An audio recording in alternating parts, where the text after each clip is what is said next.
Day 4 आज हम समझेंगे बैलेंस शीट को कैसे रीड करें। स्टॉक एनालिसिस के लिए सबसे जरूरी स्किल है फाइनेंशियल स्टेटमेंट को रीड करना। कंपनी के फाइनेंशियल स्टेटमेंट के थ्रू हम कंपनी की करंट और पास्ट परफॉर्मेंस को देख सकते हैं। कंपनी की 3 फाइनेंशियल स्टेटमेंट होती है बैलेंस शीट। इससे हमें ये पता चलता है कि कंपनी की एसेट्स कितनी है, कंपनी की डेब्ट और लायबिलिटी कितनी है। सेकंड, इनकम स्टेटमेंट और P&L स्टेटमेंट। नाम से आप समझ गए होंगे कि इससे हमें ये पता चलता है कि कंपनी अपने एक्सपेंसेस निकालने के बाद कितनी अर्निंग कर रही है। Third, cash flow statement. इससे हमें ये पता चलता है कि कंपनी के अंदर कितना कैश आया और गया, कंपनी कितना कैश जनरेट कर रही है। Cash flow statement income statement से अलग होती है क्योंकि कुछ अर्निंग्स और एक्सपेंसेस नॉन कैश होते हैं, जैसे डेप्रिसिएशन। अभी हमने डिस्कस करा था कि बैलेंस शीट एक समरी होती है जिससे पता चलता है कि कंपनी के एसेट्स और लायबिलिटी क्या है। बैलेंस शीट में किसी भी पॉइंट पे कंपनी के टोटल एसेट्स हमेशा उनकी लायबिलिटी के इक्वल होने चाहिए, जिसमें शेयर होल्डर की इक्विटी भी इंक्लूड हो जाती है। बैलेंस शीट 2 पार्ट्स में होती है। First is equity and liability part and second is asset part. Equity liability part से ये पता चलता है कि बेसिकली फंड्स कहाँ से आ रहे हैं, और एसेट्स पार्ट से ये पता चलता है कि फंड्स कहाँ जा रहे हैं। करंट एसेट्स वो होते हैं जिनको कंपनी विद इन 1 ईयर में यूज करती है। फॉर एग्जांपल, आपके करंट अकाउंट में कुछ पैसे पड़े हैं जिसको आप 1 साल के अंदर यूज करने वाले हो। नॉन करंट एसेट्स वो होते हैं जिसको कंपनी मोर देन 1 ईयर में यूज करती है, जैसे कि FD जो 3 साल की होती है। सेकंड, आपकी एक शॉप है, वो क्या है, एक आपका नॉन करंट एसेट्स है। हम बात करते हैं इक्विटी और लायबिलिटी के बारे में। ये सपोज आपने 3 साल से ज्यादा का उधार ले रखा है तो ये आपकी नॉन करंट लायबिलिटी है, और अगर आपने 1 साल से कम का उधार ले रखा है तो ये आपकी करंट लायबिलिटी है।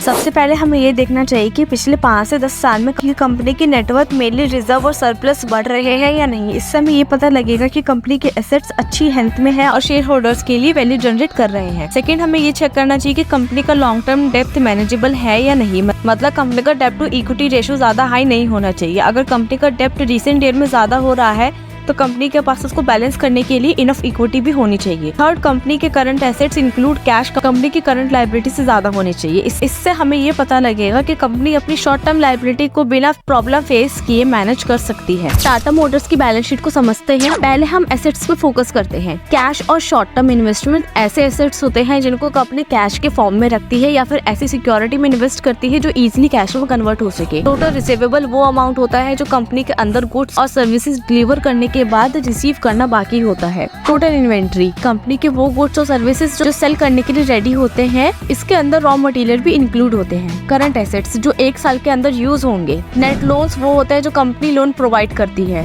नेक्स्ट है net property, plant and equipment. इसके अंदर लॉन्ग टर्म एसेट्स इंक्लूड होते हैं। इंटेंजिबल एसेट्स वो होते हैं जिन्हें हम टच नहीं कर सकते, for example trademarks and patents. Long term investment, इसके अंदर कंपनी के स्टॉक, बॉन्ड्स एक्सेट्रा इंक्लूड किए जाते हैं क्योंकि ये लॉन्ग टर्म इन्वेस्टमेंट होती है। अदर लॉन्ग टर्म एसेट्स, ऊपर कैटेगरी के अलावा जितने भी लॉन्ग टर्म एसेट्स होंगे वो यहाँ इंक्लूड किए जाते हैं। अब हम लायबिलिटी को समझेंगे। अकाउंट पेबल ये वो अमाउंट होता है जो अपने सप्लायर और क्रेडिटर को पे बैक करना होता है। टोटल डिपॉजिट जनरली बैंक और नॉन बैंकिंग फाइनेंशियल कंपनी में देखा जाता है। टाटा मोटर के केस में ये 0 है। बैंक की बैलेंस शीट में डिपॉजिट लायबिलिटी में दिखाई जाती है और लोन एसेट्स में ऐसा इसलिए क्योंकि बैंक को डिपॉजिट पे इंटरेस्ट देना पड़ता है, बट लोन पे इन्हें इंटरेस्ट अर्निंग होती है। टोटल अदर करंट लायबिलिटी, यहाँ वो सभी शॉर्ट टर्म ऑब्लिगेशंस होती है जो कंपनी को नेक्स्ट 12 मंथ्स में फुलफिल करनी होती है। लॉन्ग टर्म डेप्ट, ये वो डेप्ट होते हैं जो कंपनी को 1 साल या उसके बाद रीपे करना होता है। ये जितना कम होता है उतना अच्छा रहता है। डेफर्ड इनकम टैक्स लायबिलिटी, जब कंपनी अपनी अकाउंटिंग स्टेटमेंट प्रिपेयर करती है तो उसके बाद कंपनी को एक्चुअल टैक्स पे करना होता है। डेफर्ड टैक्स लायबिलिटी जो कंपनी ने अभी पे नहीं किया बट आगे करना होगा। अदर लायबिलिटी जनरल कैटेगरी है जहाँ वो सभी ऑब्लिगेशंस इंक्लूड